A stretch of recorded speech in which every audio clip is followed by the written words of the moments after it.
Hello friends, welcome to our channel. Friends, आज मैं UP triple SC PET exam 2020 से संबंधित जो 20 नंबर का क्वेश्चन आता है डाटा इंटरप्रिटेशन से, वो क्वेश्चन काफ़ी लोगों के लिए टफ होता है। पर आज मैं आपको एक ऐसी ट्रिक देने वाली हूँ जो अगर आपको टफ लगता होगा तो आज से बिल्कुल आसान लगने लगेगा। तो चलिए देखते हैं।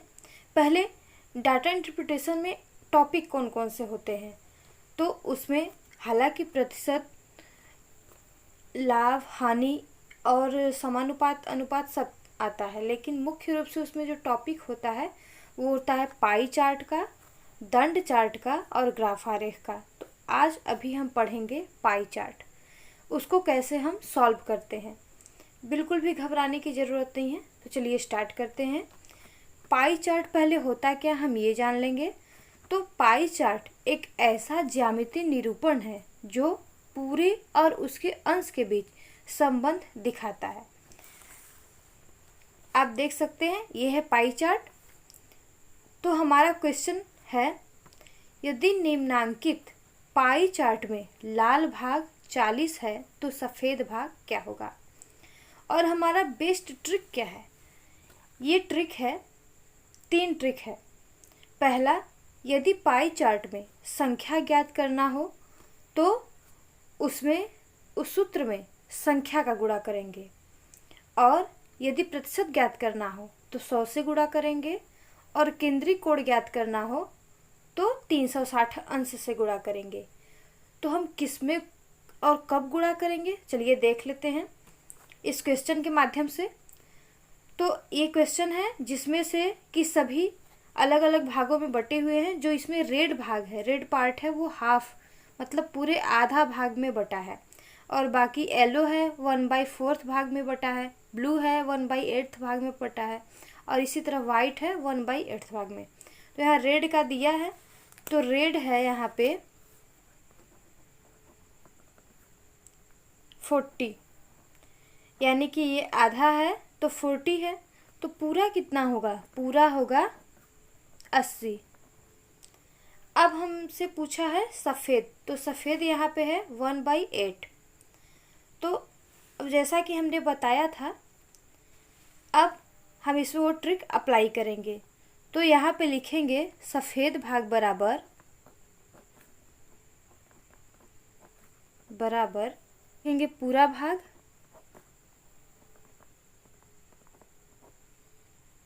अब पूरा भाग का कितना भाग है सफ़ेद, 1/8 भाग। इस पूरे भाग का 1/8 भाग ही तो है सफ़ेद। तो पूरा भाग गुणे 1/8 भाग, देखिए यहाँ पे पूरा भाग आया ना, यानी कि संख्या से हमें संख्या ज्ञात करनी है, तो हमने पूरे संख्या का गुणा किया। तो पूरा भाग है 80। अब हम इसमें 1/8 का गुणा करेंगे तो 8 एकम 8 और 0 का 0, यानी कि जो सफ़ेद भाग है वो कितना आया, 10। इसी तरह से एक और देख लेते हैं येलो का। येलो का देखते हैं कि वो कितना भाग है, इसी तरह से निकालेंगे। तो पूरा भाग, बस हमें जिसका निकालना है उसका पूरे भाग में उसका गुणा कर देना है। तो पूरे भाग गुणे येलो कितना है 1/4, पूरा भाग यहाँ 80 है और यहाँ येलो है 1/4, तो 4 से इसको डिवाइड करेंगे तो 4 दूना 8 और 0, यानी कि 20 होगा। अब यहाँ देख सकते हैं कि रेड है 40, येलो है 20 और वाइट है 10। तो ब्लू कितना हुआ, ब्लू भी 1/8 भाग है वाइट के बराबर, तो ये भी होगा 10। अब पूरा मिला के 80 आना चाहिए होगा। योग देख लेते हैं कि पूरा आता है कि नहीं 80। तो 40 रेड का हो गया, प्लस 20 येलो का हो गया, प्लस 10 ब्लू का हो गया, प्लस वाइट 10। तो 40 20 60, 60 10 70, 70 10 80 आ गया। यानी कि हमारा क्वेश्चन बिल्कुल सही है ना। बिल्कुल आसान ट्रिक। नेक्स्ट क्वेश्चन है क्वेश्चन नंबर 2। क्वेश्चन दिया है किसी परिवार का मासिक व्यय निम्न चित्र के अनुसार है। तो 25% व्यय होता है शिक्षा पे, 20% खर्च होता है भोजन पे, यात्रा पर 15%, बचत होता है 20% का यानी कि सेविंग्स, और 20% मकान का किराया है। तो यहाँ पे दिया है कि यदि शिक्षा तथा यात्रा पर खर्च का अंतर 4000 है तो परिवार की कुल आय कितनी होगी। तो चलिए देख लेते हैं इसको कैसे ज्ञात किया जाता है।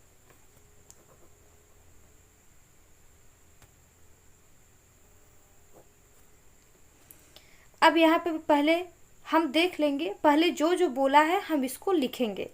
तो पहला है शिक्षा तथा यात्रा पर खर्च का अंतर, तो लिख लेंगे शिक्षा तथा यात्रा पर खर्च का अंतर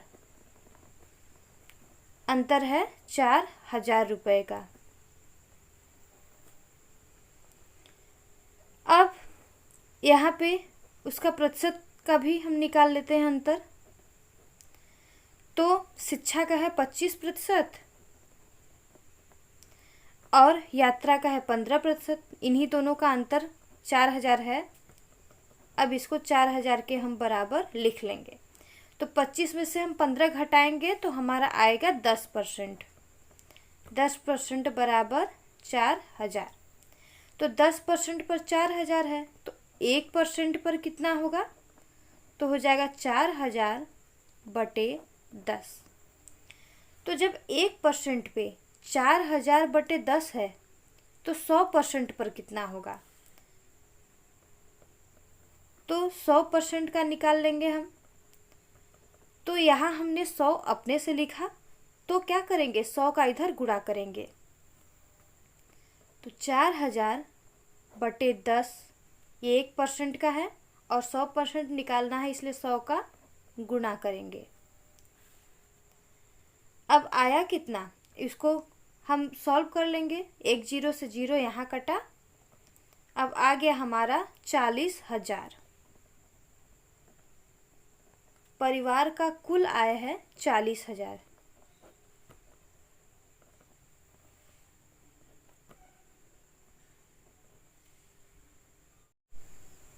यदि हमसे क्वेश्चन पूछे कि ये जो परिवार का कुल आय है उसका जो बचत है 20% वो कितना है, उसका संख्या ज्ञात करें। तो चलिए ज्ञात करते हैं उसी ट्रिक से। तो लिखेंगे परिवार का कुल आय का 20% बचत। तो कुल आय कितना है 40,000 गुणे 20%। अब यहाँ ध्यान दीजिए, यहाँ पे हमें संख्या ही ज्ञात करना है कि कितना आय है, तो इसलिए हम इसमें कुल संख्या का गुणा कर रहे हैं। और प्रतिशत ज्ञात करना रहता क्योंकि ये प्रतिशत में दिया ही है, और यदि ये इतना मात्रा दिया रहता है कि इतना पैसा बचत हो रहा है और उसको प्रतिशत में निकालिए, तो हम प्रतिशत के लिए 100 का गुणा करते हैं। तो यहाँ हम इसको सॉल्व करेंगे। एक 0 से 0 कटा, एक 0 से यहाँ कटा। तो अब इसका गुणा करेंगे 0 0 0 2 चौके 8, यानी कि पूरे 8,000 रुपये का बचत हो रहा है। फ्रेंड्स, अगर आपको मेरी वीडियो अच्छी लगी हो और समझ में आई हो तो प्लीज़ मेरे वीडियो को लाइक करें, सब्सक्राइब करें और ज़्यादा से ज़्यादा लोगों तक शेयर करें। और ये क्वेश्चन बहुत ही इम्पॉर्टेंट है, बहुत लोगों के लिए टफ होता है, लेकिन शायद अब आपके लिए ये कुछ आसान हो गया होगा। Thank you.